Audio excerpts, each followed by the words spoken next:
मुझे दिल से ईमानदारी से बताना, मैं कैसी सरकार चला रहा हूं, अच्छी सरकार चला रहा हूं कि बुरी सरकार चला रहा हूं? जोर से बताओ, अच्छी चला रहा हूं कि बुरी सरकार चला रहा हूं? तो ये सरकार आगे चलनी चाहिए कि नहीं? मामा को मुख्यमंत्री बनना चाहिए कि नहीं? मोदी जी को प्रधानमंत्री बनना चाहिए कि नहीं? भाजपा की सरकार फिर से आना चाहिए कि नहीं? तो आओ मेरे बहनों और भाइयों, हम संकल्प करें कि जो हमारा साथ देगा हम उसका साथ देंगे। नमस्कार। उम्मीद है आप लोग स्वस्थ और आनंद होंगे। आज ही एक सर्वे आया है टाइम्स नाउ का, और उसके पहले भी तमाम सर्वे आ रहे हैं। उनमें ये बताया जा रहा है कि जिन 5 राज्यों में चुनाव होने जा रहे हैं, राजस्थान, मध्य प्रदेश, तेलंगाना, छत्तीसगढ़ और मिजोरम, वहाँ पर 5 ही जगहों पर कांग्रेस की सरकार बनने जा रही है। ठीक है, समय आने पे पता चल जाएगा कि सर्वे में कितना दम है। और अभी तेलंगाना में तो ये बताया है कि भारतीय जनता पार्टी की 2 ही 3 सीटें आने जा रही हैं। खैर वो कोई बड़े आश्चर्य की बात नहीं, तेलंगाना में भाजपा का कोई वो स्टेक है भी नहीं, और वैसे भी कर्नाटक में हार के बाद भारतीय जनता पार्टी का सुपड़ा दक्षिण भारत से तो साफ हो ही चुका है। तेलंगाना वाली बात भी इसलिए समझ में आ रही है कि अभी 18 सितंबर को जब राहुल गांधी वहाँ करने गए थे, क्या नाम है, रैली, तो इस कदर ज़बरदस्त भीड़ उमड़ी थी उनकी रैली में कि उस रैली से अंदाज़ा लग सकता है कि शायद तेलंगाना में कांग्रेस पार्टी की सरकार बन जाए। वैसे भी जो सरकार 5 साल वहाँ काम कर चुकी है, तो उसके बाद दूसरी सरकार अगर बनती है तो कोई आश्चर्य की बात नहीं होनी चाहिए। ये अच्छी बात है, अगर सरकारें बदलती रहें 5 साल में तो ये अच्छी बात है। अब सवाल ये पैदा हो रहा है कि इतना ये जो सर्वे आ रहा है, सर्वे हालांकि आमतौर पे ये आजकल सर्वे पे बहुत ज़्यादा भरोसा नहीं किया जा सकता है जब तक कि चुनाव नतीजे आ न जाए, लेकिन फिर भी सर्वे की अपनी एक अहमियत तो होती ही है।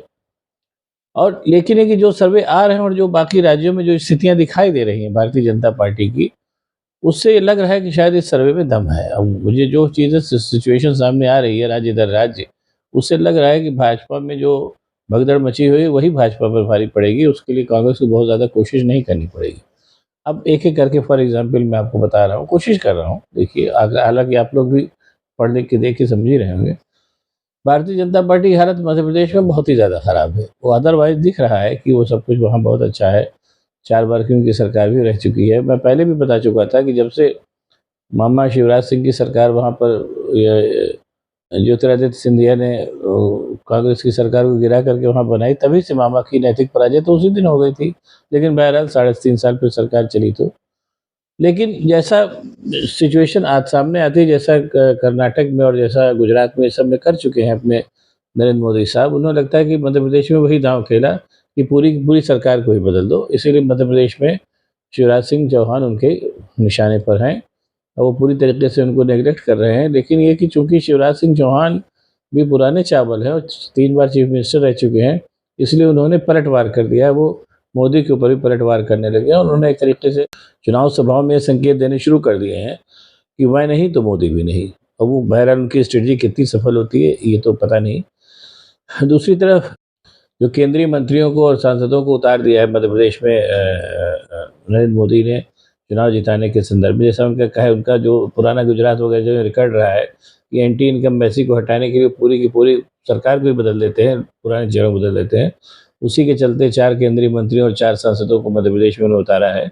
लेकिन उस केंद्रीय मंत्रियों में भी बहुत ज़्यादा दिलचस्पी चुनाव लड़ने में दिखा नहीं रहे। वो अलग बात है कि उन्होंने प्रकट विद्रोह नहीं किया है, लेकिन जैसे वहाँ के वो कृषि मंत्री नरेंद्र सिंह तोमर हैं, केंद्रीय कृषि मंत्री नरेंद्र सिंह तोमर, जिनको मध्य प्रदेश से टिकट दिया गया है दिमनी से, वो उन्होंने अब दिमनी जाने से इनकार कर दिया। वो अपना मतलब चुनाव लड़ाने में तो व्यस्त हैं, लेकिन अपनी विधायकी के लिए उनको टिकट दिया गया, उसको लेकर के बहुत व्यस्त नहीं है।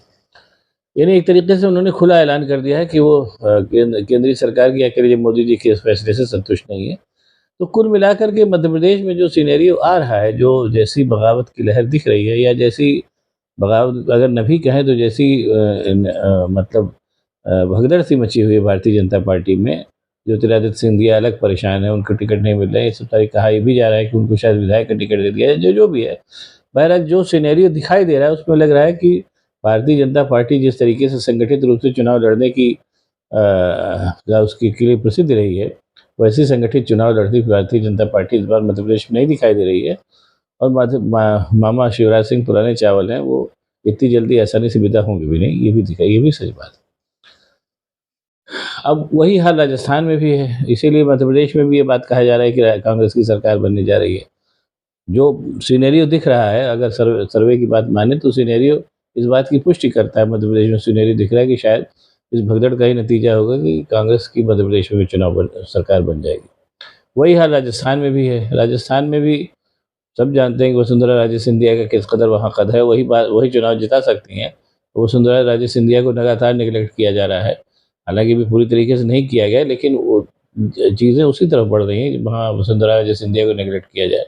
अगर नेगलेक्ट किया जाता है तो ये जैसा लोग कह रहे हैं कि उसका पूरा का पूरा फायदा कांग्रेस को मिलेगा और राजस्थान में भी कांग्रेस की दोबारा सरकार बन जाएगी, जैसा कहा जा रहा है। अभी तो चुनाव आने पर पता चलेगा। तो सर्वे में जो ये बात सामने आई है कि राजस्थान में भी भाजपा हार जाएगी, तो चीज़ें दिशा में जा रही हैं। जो चुनाव जिताने वाली वसुंधरा राजे की जिस तरीके से उपेक्षा की जा रही है, टिकट बंटवारे के बाद, टिकट अभी वहाँ नहीं आए हैं, टिकट बंटवारे के बाद अगर ये तय हो जाएगा कि वसुंधरा राजे सिंधिया का पत्ता काट दिया गया है, तो इसमें भी कोई शक नहीं कि वो भी फिर भाजपा का भी पत्ता काटने में जुट जाएंगी, जिसका नतीजा, इसका फायदा अशोक गहलोत को मिलेगा। देखिए क्या होता है। मैं ये बात इसलिए बता रहा हूँ कि जो सर्वे आया है, सर्वे में अगर कहा जा रहा है कि राजस्थान में भी कांग्रेस की सरकार बन सकती है, तो ये भी कोई ऐसी बात नहीं कि जो न संभव ना हो। जो सिनेरियो दिखाई दे रहा है राजस्थान में भाजपा का, उससे लग रहा है कि शायद ये भी हो जाए। और छत्तीसगढ़ में तो जैसा लोग कही जा रहा है कि बघेल साहब की सरकार बहुत अच्छी चली है, वहाँ भी कांग्रेस दोबारा आ सकती है। और कई रिपोर्ट्स में सामने आता है कि छत्तीसगढ़ में कांग्रेस ने भाजपा को जो एक तरीके से अपनी बी टीम बना लिया है, जैसा कहा जा रहा है। और वहाँ भी जो कद्दावर नेता रहे रमन सिंह, उनको साइड लाइन कर दिया गया है। तो सर्वे इस जो छत्तीसगढ़ में जो हालत है, वो भी ये बता रहा है कि सर्वे में जो बात कही गई है शायद सफल हो। और मिजोरम की बात है तो वो नॉर्थ ईस्ट का स्टेट है। नॉर्थ ईस्ट के स्टेट्स आमतौर पर जो है वो वहाँ के लोगों को बहुत ज़्यादा वो नहीं होता है, उसको लेकर के लोग दिलचस्पी नहीं दिखाते। लेकिन जो जो जो हवा चल रही है कांग्रेस के फेवर में, हो सकता है मिजोरम में भी कांग्रेस की सरकार बन जाए। तो ये जो मैंने जो सर्वे आया है, उससे सर्वे से 2-3 बातें स्पष्ट हो रही हैं साफ साफ तौर पर। पहली चीज़ तो है कि जो भाजपा के राज्यों में जो भगदड़ मची हुई है, वो भगदड़ ही भाजपा को हराने का कारक बनेगी। और जिस तरीके से भाजपा में जो पुराने कद्दावर नेता हैं और जिस तरीके से मोदी जी उनको साइडलाइन करने पे उतारू हैं, उसी तरीके से वो मोदी जी को साइडलाइन करने पे उतारू हो गए। सफलता क्या होगा क्या नहीं होगा तो चुनाव में ही पता चलेगा। लेकिन ये है कि अब ये बात फैक्ट है कि मोदी जी का चेहरा जो है वो उतना आकर्षक नहीं रह गया है कि उसको लेकर के चुनाव में लोग मोदी जी के चुनाव पर ही चुनाव जीत ही जाएँ। और सबसे बड़ी बात है कि जो राज्यों के जो छत्रप हैं, वो एक तरीके से विद्रोह पर उतारू हैं। और छत्रपों के बिना मोदी जी का चेहरा अकेला कैसे क्या नाम है कमाल दिखाएगा, ये भी देखने वाली चीज़ है। अगर मान लीजिए कमाल दिखा ही देता है, हो सकता है भाई कमाल दिखा दे, ऐसा नहीं कहा जा सकता है। इतने दिन तक तो कमाल दिखाया ही मोदी जी के चेहरे ने, हो सकता है आपकी भी कमाल दिखा दे। तो ये कुल मिलाकर के ये स्थिति ये साफ साफ दिखाई दे रही है। ये जो 5 राज्य हैं, इनमें अगर भारतीय जनता पार्टी जीतती है, या मान लीजिए 5 राज्य नहीं जीतती, 3 ही राज्य जीतती है, तो ये मान के चलिए कि फिर मोदी जी का जो है वो खेल अगली बार भी सफल रहेगा, जारी रहेगा। और अगर जैसा कहा कांग्रेस जीत जाती है तो फिर कोई बात ही नहीं है। हाँ, ये बात कह के मैं बात को ख़त्म करूँगा कि प्रकट रूप में सब कुछ गंवाता जाता देख करके भी अपने मोदी जी जुटे हुए हैं। ये उनकी अच्छाई है, ये उनका मतलब उनकी पर्सनैलिटी का एक प्लस पॉइंट है। अब देखिए, अब अगर 5 राज्यों में भाजपा की बढ़त होती है तो मोदी जी का डंका भी चलेगा, नहीं होती तो कोई बात नहीं, 10 साल तो रह ही लिए हैं, फिर देखा जाएगा, कोई न कोई और आएगा जिसकी किस्मत होगी, जिसकी बाजी होगी।